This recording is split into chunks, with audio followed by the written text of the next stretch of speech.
The Battle of Fort Sumter, which lasted from April 12th to the 14th in 1861, was the bombardment and surrender of Fort Sumter near Charleston, South Carolina, which started the American Civil War. Following declarations of secession by 7 southern states, South Carolina demanded that the U.S. Army abandon its facilities in Charleston Harbor. On December 26, 1860, U.S. Major Robert Anderson stealthily moved his small command from the indefensible Fort Moultrie on Sullivan's Island to Fort Sumter, a substantial fortress controlling the entrance of Charleston Harbor. An attempt by U.S. President James Buchanan to reinforce and resupply Anderson using the unarmed merchant ship Star of the West failed when it was fired upon by shore batteries on January 9, 1861. South Carolina authorities then seized all federal property in the Charleston area except for Fort Sumter. This is what the fort looks like in the modern times, a little run down and damaged.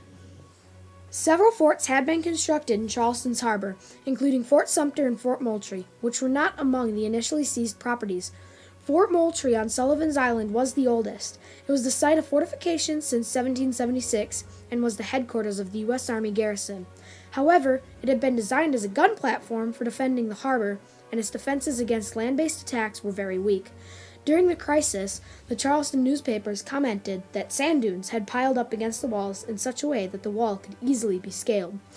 When the garrison began clearing away the dunes, the papers objected. Beauregard, a trained military engineer, built up overwhelming strength to challenge Fort Sumter. He had 4,003 guns.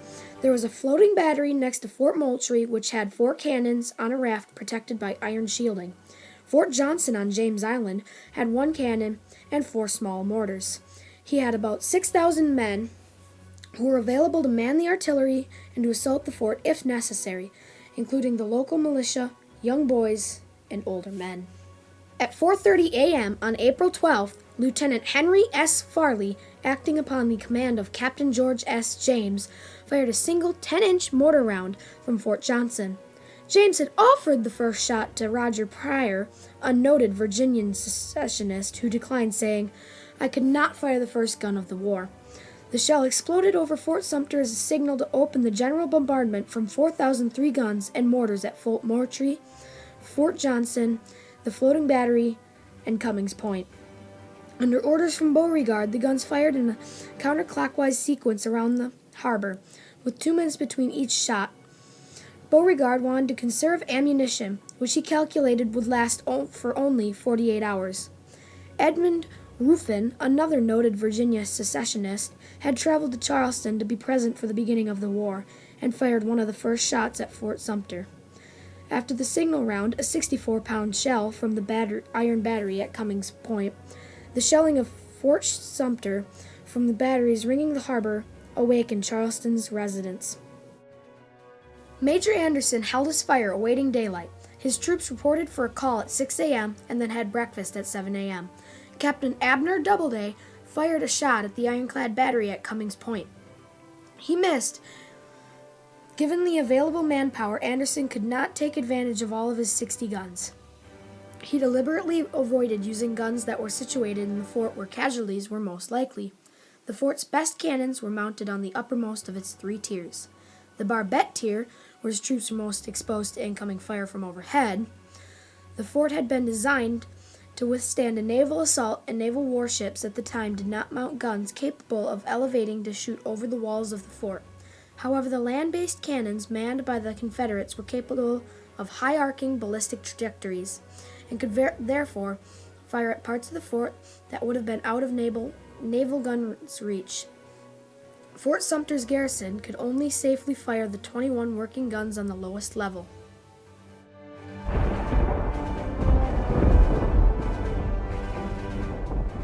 Because of the limited elevation allowed by their embrasures, were largely incapable of delivering fire with trajectories high enough to seriously threaten Fort Moultrie.